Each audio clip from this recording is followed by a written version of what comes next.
โทเห็นหูเงาแล้วสีเงาแล้วเตโอ้คือคักแท้พี่น้องปลาเพิ่นแกะเพิ่นใส่กล่องคักอันนี้เนาะโอ้โทขอบคุณหลายๆให้บอสซื้อโทรศัพท์ให้บอสส่วนขอบคุณหลายๆบอน้องกับคุณยายเด้อดีใจบ่แม่พิมดีใจป่ะบอสส่วนดีใจหลายๆคักเรื่อยๆนี่เปิดเบิ่งด้วยหั่นเปิดเป็นอยู่ป่ะเปิดอยู่ป่ะเคยเปิดได้ไม่โทรศัพท์ตั้งบอสส่วนเคยเปิดขอบคุณหลายๆลองเปิดเบิ่งเป็นอะไรได้นี่นี่บ่แม่นป่ะนั่นเด้ขึ้นมาแล้วแห่ได้เด้อนี่เด้อแห่บ่แห่เลยอีกเอาเลยมันมี2สั้นเด้พี่น้องอันนี้มันเป็นสั้นทำอิฐซื่อจนใส่มือสั่นเลยเนาะดีใจแล้วนะคือกับสั่นบ่เปิดโทรศัพท์บ่เป็นนี่แหละคือกับข่อยตอนได้รถจักรหั่นแล้วข่อยสั่นจนแบบกระไก่เลยสั่นเนื้อสั่นโตเลยได้ติดต่อหาเฮาก็สิใส่โทรศัพท์เพิ่นขอบพระคุณในหลายคนรักเป็นหยังขอบพระคุณเพิ่นแน่ให้อยู่ดีไม่แห้งพูดแล้วว่าพูดได้ให้คนรักเป็นหยังลุงคูณเด้อขอบพระคุณในหลายลุงคูณจากสายไหมประเทศไทยนั่นแหละขอบคุณจากสายไหมประเทศไทยบ่ส่วนขอบคุณในหลายเด้อคนรักผู้ใหญ่เพิ่นที่อยู่ต่างประเทศที่อยู่ประเทศไทยให้เราอยู่ดีมีแห้งที่เอาโทรศัพท์ให้เบาสวนคนรักผู้ใหญ่ซอย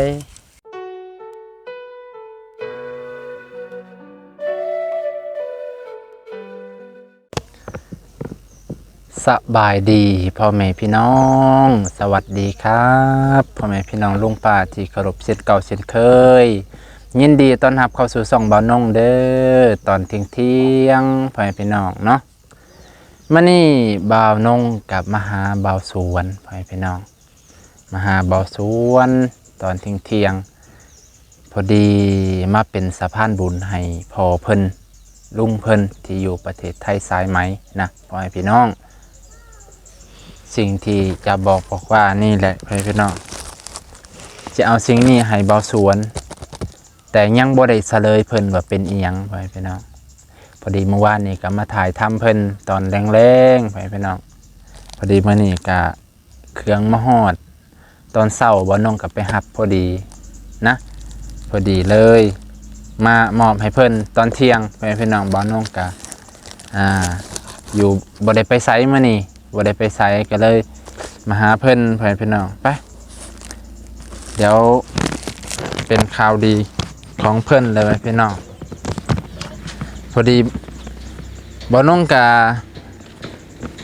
บ่ได้ไปไสมื้อนี้บ่ได้ไปหาน้องสายฟ้าพี่น้องพอดีบ่าวบีเพิ่นก็อยากให้ไปซอยเฮ็ดครัวนั่นแหละแต่บ่น้องว่ามื้ออื่นบ่าวแก้วเพิ่นก็อยากชวนไปถ่ายทำนำแต่บ่น้องก็ยังบ่มีเวลาพี่น้องพอดีติดภารกิจทางนี้นั่นแหละนะก็เลยว่ามื้ออื่นน่าจะเดินทางไปให้ได้ที่สุดนะป้าต่อมื้อนี้อากาศร้อนเฮาอบอ้าวเนาะสบายดีบ่าวน้องโดยสบายดีปินกล้องมาพี่ก่อนสบายดี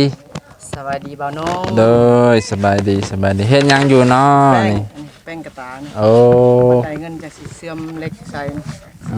เป็นโครงเล็กเลยเป็นโครงเล็กคือเขาเฮ็ดหั่นบ่โดยแบบนี้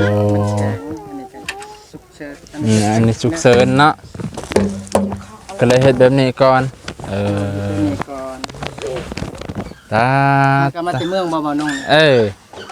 ก็มาแต่ในเมืองโดย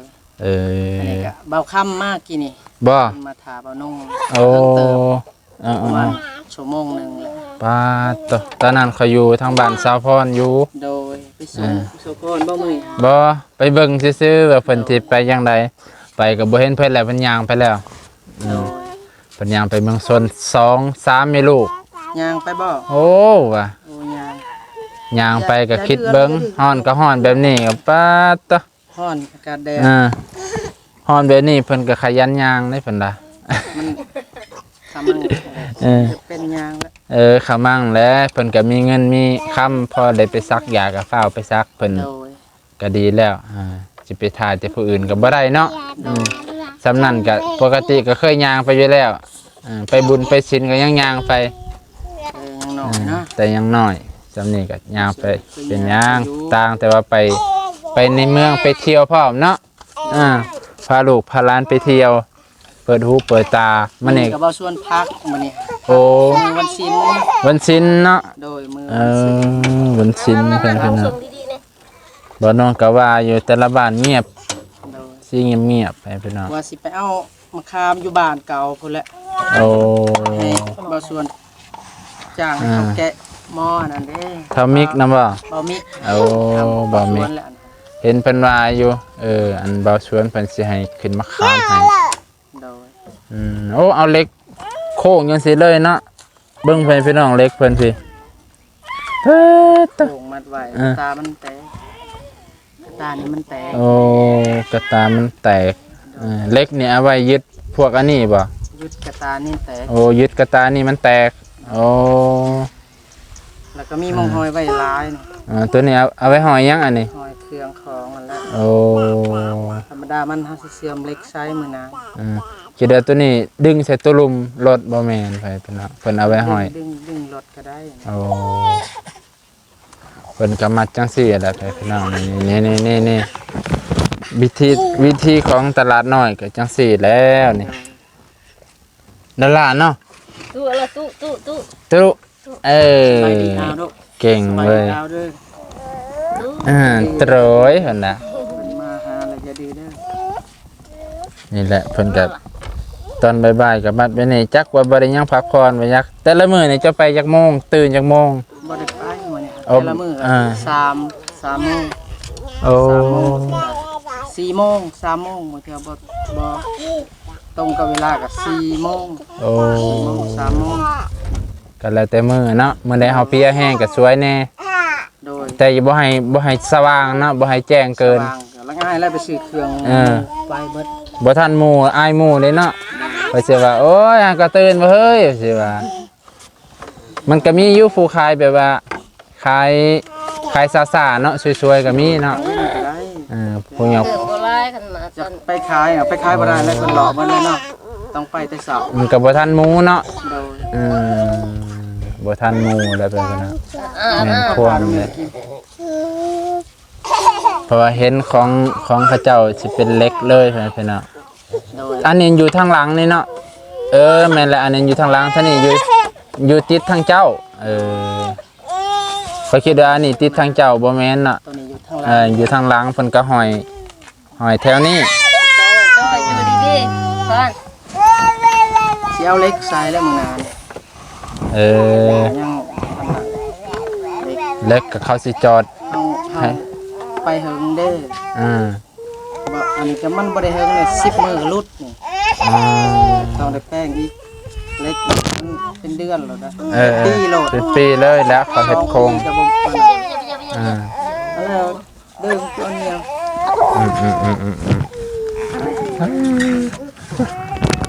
คักแม่พี่น้องชีวิตของพ่อค้า โดย ชีวิต อันนั้นขอโทษขออภัยบ่นุ่งเมื่อวันที่20หั่นสิพาบ่นุ่งไปโอนเงินให้เพิ่น อยู่กินกอกบ่ อยู่ในเมืองเฮา ในเมืองเฮาเบิ่งก่อนหามีเวลาก็สิไปน้ำ โดยเฮาก็ยังโอนบ่เคยโอนจัก โอ้บ่เคยโอนเพิ่นให้โอนให้บ่เดี๋ยวนี้ โดย แบบว่าเพิ่นว่าบ่ให้ไปฮอดพุ่นก็ได้โอนให้เลย โดย เพิ่นเอาเลขบัญชีให้คักแน่ เพิ่นเอาเลขบัญชีให้ข้างใน แล้วเฮาแล้วเราสิฮู้จังไดว่าเป็นชื่อเจ้า โทรไปหาเรา โอ้ มีเบอร์โทรเรา ห้อยมีโทรศัพท์บ่แหละ บ่มีโทรศัพท์ มันต้องมีโทรศัพท์แบบว่าถ่ายบินให้เขาเบิ่งข้างในได้ โดยเฮาก็บ่มีโทรศัพท์มาแล้วจังได๋ คันสมมุติโทรมันก็คือโทรได้อะโลอันนี้เด้อเขาก็จู้อยู่เขาสิเช็คชื่อโอ้ชื่อนางนี่เด้อโอนมาเวลานี่เป๊ะๆๆนะ โดย แต่ว่ามันบ่คือกับโทรศัพท์ได้โทรศัพท์เฮาถ่าย เฮาถ่ายแบบเฮาถ่ายเฮาโอนปุ๊บแล้วเฮาถ่ายรูปให้เขาเบิ่งเลยเขาก็สิเบิ่งวันเวลาซื้อจำนวนเงินมันสิตรงกันเลยโทรนี่มันได้ยินแต่เสียงเนาะ โดย มันก็สิมันจังได้แหละมันบ่แน่นอนนะมันบ่ตรงพาบ่นุ่งไปส่งบ่สวน อ๋อได้วิธีโอนเงินไปหาไปวิธีโอนเงินให้เจ้าของรถเนาะ โดยเฮาก็บ่เคยโอน ให้ห้านรถ จักเถื่อนี่สิพาเพิ่นไป สั้นๆฝากไว้ก่อนโอ้ยฝากไว้ก่อนเขาว่าแล้วเอาแก้กล้องในเบื้องนี่เปิดพี่น้องให้ในเบื้องฝากก่อนแต่นั้นเอานี่มีให้พร้อม ฉีกเลย เอาตัวนี้ฝากไว้ก่อนเถอะนะ จิกบ่บ่เพีย ฉีกยังไงก็ได้มันอ่อนอยู่ถือกบนอะไรทางน่ะคมมันถือกบ่ คืออยู่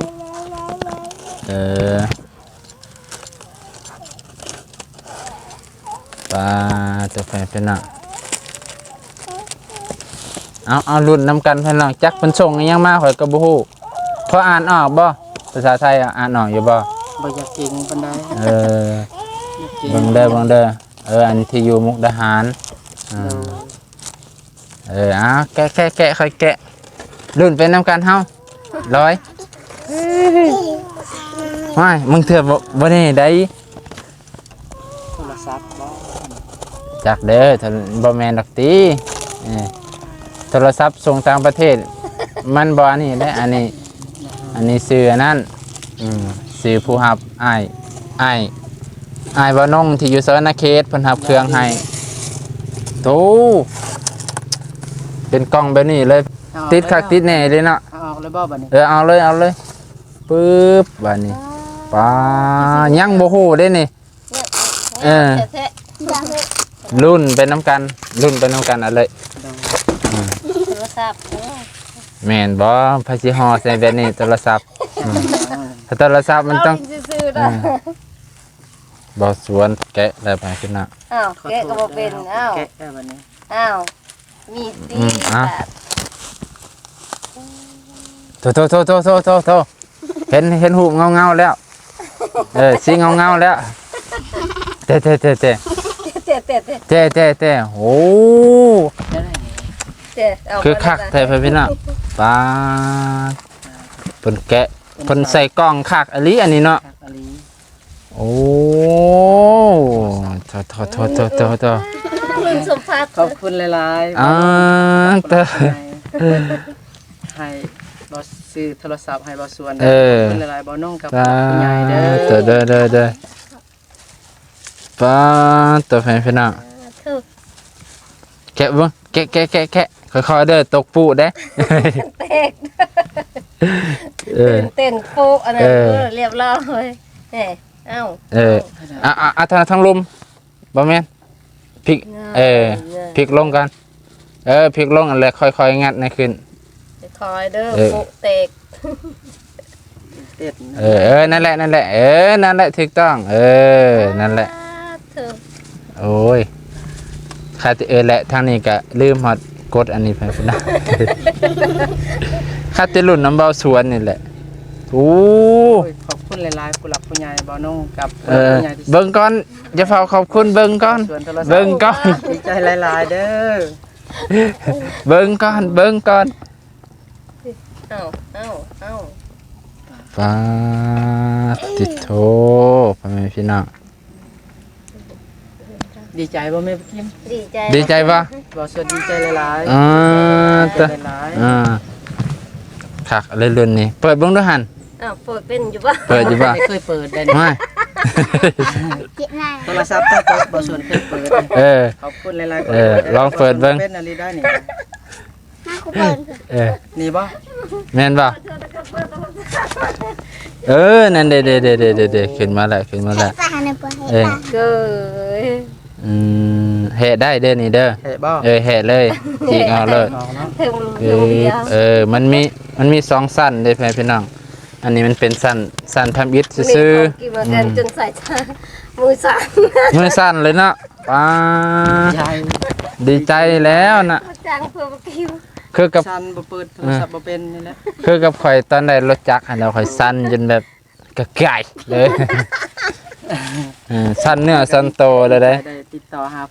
พ่อค้าหมู่ครูหมู่พวก อืม ผู้หลักผู้ใหญ่เพิ่นซอยซื้อโทรศัพท์ให้ขอบคุณหลายๆบ่น้องให้อยู่ดีมีแฮง อยู่ดีไม่แห้ง ได้โทรศัพท์ก็ ถึงโชค ได้หมู่ สาธุอย่าพา เครื่องซื้อของให้ อย่าพาอันนั้นก่อนแกะก่อนคากอะไรเนาะกล่องอันนี้เนาะแบบว่าอันคือสิบ่แตกง่าย มันเป็นฟองโฟมไปเนาะโอ้คักอะไร โดย แบบนี้แหละคนส่งไทยมันดีแบบนี้แหละบ่แม่นตั้งย่องได้ เนี่ยปิดตะเกิดอัน นี่ นี้ น่ะ กรักน้องป้า เออ กดอาหาร ฮะได้เบิ่ง สิเครื่องไอ้หนู เครื่องเดียว นี่เด้อไปพี่น้อง เอาบทฝาก อื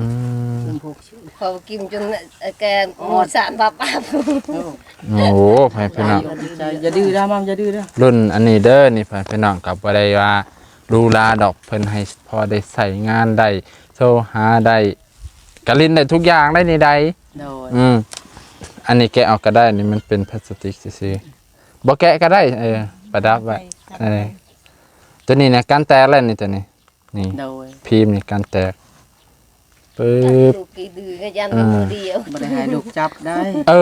เพิ่นว่าห้ามให้ตกคันตกนี่คือพังเลยเด้ โอ้นี่เด้บ่น้องของมันเด้นี่ โอ้เคสลืมใส่ทางในหัวทางในหางใส่เป็นเบิ่งแน่ถูกบ่ ถูกแล้ว แกะเบิ่งเรื่องในกล่องนั่นมีหยังแหน่อะให้เพิ่นเบิ่งในเกาะแกะเกาะพอดะผู้เว้าก็ยังบ่ถือทั้งเกาะทั้งแกะโอ้อันนี้ฟิล์มมันเด้อนี่เด้อนี่ฟิล์มมันเอาไปให้ห้านเขาติดให้เด้อ โดย ข่อยติดบ่เป็นดอก ติดหน้าจอบ่ ติดหน้าจอบอกว่าเอาอันนี้ติดให้ข่อยแน่ข่อยสิจ้างดอก10,000ว่ะข่อยมีแล้วว่ามีอันนี้ติดให้ข่อยแน่ว่ะมันของแท้เด้เพิ่นเป็นน้องฟิล์มมีหยังในนั้น มีสาย สาย เสียบหู สายพังสายหูพังแต่ก็สายสากแล้วก็หัวสากเนาะนั่นเด้เพิ่นเป็นน้องเอาตัวนี้นี่เก็บไว้สำคัญเลยตัวนี้เพราะว่าย่ำกันแตกว่าซั่นเถอะกันหน้าจอมัน อะเก้ยอะกู จะแม่นละบุญล้นทับบ่าวสวนเมื่อใดเด้จังสิเป็นบ่าวนงจักมือเนาะ ของบ่าวนงเนี่ยก็ปุ่มปูอะไรนี่แหละรุ่นนี้พี่น้อง Oppo A3s เนาะถือว่าเป็นค่ายดังของโทรศัพท์บ้านนี้ก็ โท สิ รศัพท์ดังโทรศัพท์ออกใหม่เลยบ่นี่ครับ ว่าแกะกล่องจากห้านเลยนี่ได้ผากมาจากกรุงเทพได้นี่ โดย เขายังว่าป้าอันฝากจากกรุงเทพมาฮอดพี่ถือว่าฮอดมือได้ปลอดภัยเนาะปกติก็ย่านให้กันได้ย่านจังได้เพราะว่ามันอยู่ต่างประเทศไปพี่น้องก็ย่านแต่ว่าด้วยว่าคนส่งเพิ่นดีอะนะมาฮอดจอดถึงโดยปลอดภัยสวัสดิภาพอีหลีตั้งค่าได้บัดนี้สิแนะนำมีแต่ไปห้านแล้วให้เพิ่นลงทะเบียนให้ลงทะเบียนซื้อซิมมาแหละซื้อซิมแล้วก็ลงทะเบียนเขาสิเอาใบสมโนให้เจ้าเขาเอาสมโนน้ำเจ้าเดี๋ยวเขาก็ถ่ายรูปเพื่อลงทะเบียนซิมเพราะว่าเฮาเฮ็ดเองก็บ่เป็นดอกต้องให้ห้านเขาแหละบ่กี่พันดอกประมาณ50ประมาณนี้50,000เพิ่นก็สิใส่ซิมให้คักแน่ตอนนี้บ่มีซิมเพิ่นพี่น้องก็สิเล่นยังบ่ได้อยู่เนาะตอนนี้บ่มีซิม บ่ส่วนก็สิได้ติดโทรและลิ้นก็บ่ เอ เป็น อก็ดีบ่เป็นหยัง เขียนโทรเฮ็ดโทรได้อยู่ แป๊บหนึงลองเสื่อม Wi-Fi ของบ่าวนงก่อนพี่น้องว่ามันสิได้อีบ่อายุได้อยู่เด้นี่ ได้บ่ เสื่อม Wi-Fi ได้ ว่า Wi-Fi จักอีหยังบ่ส่วนก็บ่ พี่ รู้ พี่น้องเบิ่ง YouTube ได้เลยพี่น้องคือบ่ได้บัดนี้อ้าว เอาตาตัวลาตะลาย คือบ่ได้นะเด้เสื่อม Wi-Fi ข่อยอยู่นี่ มาได้บ่นะ แป๊บหนึงไปพี่น้องโอเค พ่อแม่พี่น้อง อันนี้มันต้องไปลงทะเบียนอยู่ห้านก่อนนะไปพี่น้องลงทะเบียนซิมลงทะเบียนซิมก่อนแล้วค่อยจังสิเล่นได้ตอนนี้มันยังเล่นบ่ได้อยู่พี่น้องก็สิเล่นยากแน่รุ่นสัมผัสนี่ขอแต่อย่างเดียวบ่ให้ตกเห็นบ่ โดย ตกมันก็แตกเลยเนาะ โดย แม่นแหละรุ่นนี้จัก Oppo นี่ก็ บ่ส่วนนี่อยากรู้จักแต่โทรนะเดี๋ยวนี้ โอ้อยากรู้จักโทษบ่ โดยบ่ อ้าวพี่น้องนี่สิบอกบ่าวสวนนี่ตัวโทรนี่ตัวเขียวนี่เด้อ โดย ปึ๊บกดเบอร์โทรใส่ได้ติ๊ดๆๆแล้วก็กดโทรออกนี่ลองเบิ่ง กดเบอร์โทรเลยเนาะ กดเบอร์โทรเลย จังสี่เนาะแล้วก็มีรักอิหยังก็เฮาก็ มี ใส่เนาะ อะไรยังก็ใส่ มันลบออกเบอร์โทรเด้ ลบนี่ตัวลบไมค์คุณนี่ลบ หมายคุณน่ะลบแล้วก็โทรออกตัวเขียวนี่แหละ มันเฮาว่างเลขเลยเด้วางเด้ บัด วางเลยเด้ มันสิมีอยู่บัดเฮาโทรไปแหละมันจะเห็นตัวแดงๆมองว่างมองว่างให้พี่น้องวางสันว่างปงเด้วางซ้ายว างซ้าย บอนว่างซ้ายอิหยังอันนี้วะกันแตกนะบ่เอาไว้ กันแต่ คันเต็งนี่ก็บ่ได้หักปอกโลด โดย แต่นะกันแตกนี่ครบกล่องก็เก็บไว้เพื่อรับประกันสินค้า โดย ไปพี่น้องก็สิจบเพียงเท่านี้การเล่นกันนี่ก็สิเล่นเป็นอยู่บ่ ยังบ่เป็นแล้ว อยู่เฮือนนี่ผู้ใดนี่เป็นครับ บ่ เลยเป็นว่า อย่าบ่กินรู้จัก ยันบ่กิมได้เป็นเนาะ ยังบ่เป็น น้ำมัน กินก็ดี ระเบาตัว เอ้า ระเบา เฮาก็สิใส่โทรศัพท์เพิ่น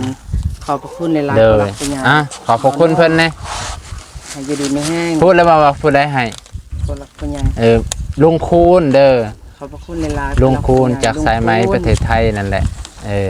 ขอบคุ จาก ณ สายไหมประเทศไทยบ่ส่วนขอบพระคุณหลายๆเด้อผู้รักผู้ใหญ่เพิ่นที่อยู่ต่างประเทศที่อยู่ประเทศไทย ให้เราอยู่ดีมีแห้งที่เอาโทรศัพท์ให้เบาสวนสำหรับผู้ใหญ่ซอยเบาสวนให้เบาสวนกับค้าขายง่ายมือก็ให้ได้ให้พ้นทุกข์ให้มีไปพ่อค้าดีๆค้าขายง่ายมือไปน้ำกันกับเพิ่นตลอดเด้อเบาสวนผู้หลักผู้ใหญ่ลุงคูณก็ให้ร่ำรวยอายุมันควันยืนกับเบานงสาธุมันยืนมีแต่คำอวยพรอวยไส้ให้เพิ่นอยู่ดีมีแห้งนี่แหละเบาส่วนก็ได้สาธุมันยืน โอเคพ่อแม่พี่น้องมานี่บ่าวน้องกะสิจบเพียงเท่านี้แหละพ่อแม่พี่น้องกะถือว่ากะตามพ่อแม่พี่น้องเห็นนั่นแหละบ่าวสวนกะดีอกดีใจแฮง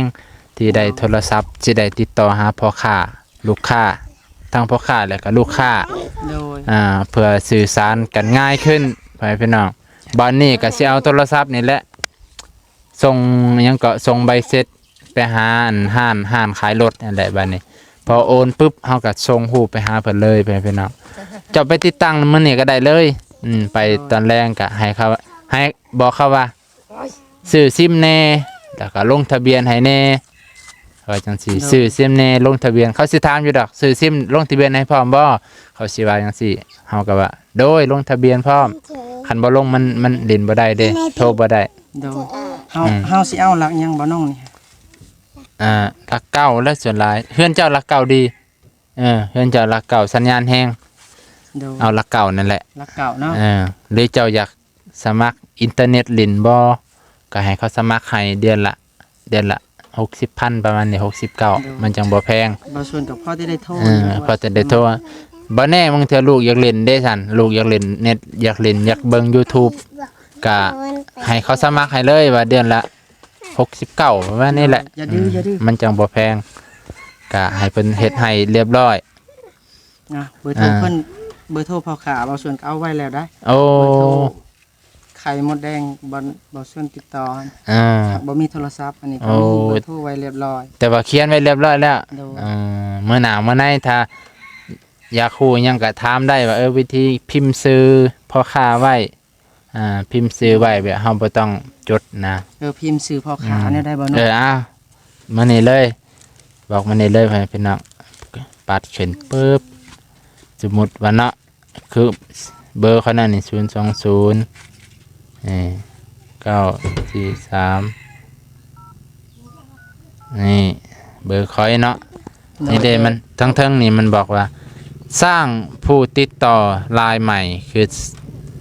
ผู้ติดต่อรายใหม่ก็คือคอยนี่แหละซื้อใหม่เด้ โดย มึงนี่ก็ซื้อนี่นามสกุลเฮาก็บ่ต้องใส่ดอกนามสกุลใส่ที่ซื้อก็ได้ โดย ก็เขียนซื้อโลดปึ๊บบาวนงหั่นเด้เห็นบ่บ่าวนงเห็นบ่อ่านได้อยู่ภาษาไทยจ้ะ อ่านได้อยู่หน่อยหนึง บ่าวนงทั้งเทิงขวามือบันทึก บันทึก กดเข้าปึ๊บหน้าบันทึกเลยบัดเห็นบ่บ่าวนงอันนี้เบอร์โทรกดกลับปึ๊บวันนี้เฮามาเบิ่งรายชื่อนี่ในตัวกลางนี่รายชื่อมีที่ชื่อข่อยมีที่ชื่อข่อยเพราะว่าหาก็พิมพ์เข้าไปผู้เดียวจะอยากพิมพ์นี่มองนี่ลบอยากพิมพ์มันชื่อลูกค้าอีกกับกดเข้าไปเต๊ดๆๆๆแล้วมันก็สิมีว่าชื่อตามชื่อเจ้าเขียนนั่นแหละ โดย ลิ้นง่ายได้ขยันเนี่ยก็ปัดเข็นนี่ปะยามอ่านนะครับปัดเข็นสมมุติเฮายกออกเฮาปัดออกนี่ปัดจังซี่ปัดจังซี่ปัดตรงกลางสุดแล้วเฮาเข้าแอปหลายๆอันเลยนี่เข้าแอปหลายๆอันคือเข้าแอปแหละเฮาอยากออกเฮาก็ปัดจังซี่เลยมันบ่มีลูกศรปกติมันสิมีลูกศรอันนี้มันบ่มี โดยเอ้าบ่ส่วน สำนี้ก็ได้เลยเนาะค่อยๆเล่นไปนี่ ผู้ไปมื้อหน้า อันนี้รูปอยากถ่ายรูปบ่นี่ถ่ายรูปนี่ปึ๊บนี่ถ่ายรูปแจ้งเนาะ แจ้ง ล่ะรูปทำอิฐของโทรศัพท์ เอาถ่าย ไปสิถ่ายนำพอ ขอบคุณหลายๆผู้ อย่าพลาดถ่ายรูปซื่อๆ1 2ยิ้มนี่เด้อตะเฮ้ย แจ้งบ่ เบิ่งปุ้น โอ้แจ้ง คือรอแต่พอแม่บ่กิม มันก็บ่ได้รอแล้วคนมัน ตะว่าอยากจะเว้าเลยรอกดออกเบิ่งบัดนี้ กดจังได๋ กดเลื่อนขึ้นกดตกลงนั่นแหละกด กดนี่บ่ กดนั่นแหละปึ๊บกดขึ้นบัดนี้ปึ๊บ ลบบ่เนี่ย นี่กดกลับกดกลับกดกลับบ่ กดกลับ กลับเพิ่น กลับแล้วได้นั่น กลับแล้วบ่ นี่กลับจังซี่เลื่อนขึ้นนี่เลื่อนขึ้นจังซี่เด้มันสิกลับอันนี้กลับเมนูกลับหาเมนูหลัก เฮาสิยิ้มแบบใหม่ๆดูยิ้มแบบใหม่ ยิ้มใหม่บ่ ๆแบบใหม่ๆอ่ะยิ้มแบบใหม่ ยิ้มแบบ ๆยิ้มแบบ หลายไม้แล้ว ถ่ายรูปยิ้ม1 2 กระเต็ม ยิ้มแบบใหม่ มีแบบความสุขเห็นป่ะเห็นป่ะ ๆเท่าเติบเท่าไหนเนาะเฮ้ย ฮะ เท่าเติบ ใครกับเจ้าไฟเถ่า เจ้าวันนี้เลยเจ้า บ่ยากดอกกระติด รับสำเนียง กระติดแล้วให้เราซ้อนมันน่ะอันนี้ก็เป็นเนาะ เป็นอยู่ป่ะ ตอนนั้นมันดินโทรศัพท์เป็นสัมผัสไม่เท่า บ่ยากมีลูกมีหลานเป็นจังได๋ก็เท่ากิมเป็นแหละโอเคพ่อแม่พี่น้องมื้อนี้ก็สิจบเพียงเท่านี้เนาะ ไปซื้อซิมกับ ซื้อซิมเลย กับลงทะเบียนเนาะ ซื้อซิมเดี๋ยวเขาให้เขาลงทะเบียนให้มื้อนี้ขอมอบขอบใจขอบพระคุณลุงคูณที่อยู่ประเทศไทยที่เสียมันและก็ไว้ใจเบานงมาโดยตลอดขอมอบขอบใจขอบพระคุณหลายๆเด้อถือว่าเครื่องก็มาฮอดไวเติบให้พี่น้องปกติน่ะ7 มื้อ 8 มื้อแต่ว่าอันนี้มาฮอดไวอันนี้มื้อที่6พอดีพี่น้องถือว่าก็เครื่องก็มาฮอดปลอดภัยอย่างสมบูรณ์โดยที่บ่ตกบ่เสียหายหยังเลย เครื่องก็ครบเบิดเลยพี่น้องขอมอบขอบใจขอบพระคุณหลายๆเพราะอันลุงคูณที่อยู่สายไหมประเทศไทยพี่น้องกรุงเทพมหานครเนาะที่เสียมันไว้ใจขอมอบขอบใจขอบพระคุณหลายๆอยู่ดีมีแห้งเจ็บอย่าได้ใครอย่ามีสุขภาพแข็งแรงร่ำรวยเงินทองเด้อพ่อคูณเนาะสาธุขอบคุณหลายๆผู้หลักผู้ใหญ่บ่าวนงขอบคุณหลายๆผู้หลักผู้ใหญ่ลุงคูณที่อยู่ประเทศไทยให้อยู่ดีมีแห้งสุขภาพเข้มแข็งให้ ลำรวยมันยืนอายุร้อยปีเด้อผู้หลักผู้ใหญ่เพิ่นนะอย่าให้มีโรคภัยไข้เจ็บสาธุมัน สา ยืน ธุไปพี่น้องอันนี้ก็อย่าลืมให้เขาติดตัวนี้นํบอกว่าติดอันนี้ให้ค่อยแน่ติดฟิล์มค่อยมีแล้ว หลังจากเขาลงทะเบียนแล้วให้เขาติดไอ้นํมันสิมี โดย เขาก็สิแกะ จะ ตัว นั้น นี้ ไป ออก เพิ่นสิไปเมืองดอก พอดีเพิ่นส่งมานี่ก็คิดหลายอยู่ได้ เพราะว่าหยังก็คิดว่าย่านมันบ่ฮอด เพราะว่าเฮาบ่เคยส่งสินค้าแบบนี้มานะคือน่ะสินค้าอิเล็กทรอนิกส์ก็คือเครื่องใช้แบบเครื่องไฟฟ้าก็ย่านมันบ่ฮอด โดย ย่านแบบว่ามันเสียก็บ่ได้ว่าพนักงานสิเอาดอกก็ย่านมันเสียนั่นแหละโดย ส่วนหลายเพิ่นส่งมาแต่เครื่องเสื้อผ้าอาภรณ์แบบนี้หันฮอด เพราะว่าเห็นพ่อเจรุนเพิ่นส่งให้น้องลอยหันเสื้อผ้าอาภรณ์เครื่องใส่เครื่องซอยอันนั้นฮอดครบแต่แบบนี้หันบ่เคยจักเทื่อแต่ว่าถือว่าปลอดภัยหายห่วงไปพี่น้องรวดเร็วทันใจ6วันฮอดบ้านเบานงไปพี่น้องมื้อนี้จบเพียงเท่านี้เบิดสุขุสุคนอำลาพาจากอีหลีแล้วบัดนี้ขอบพระคุณหลายๆ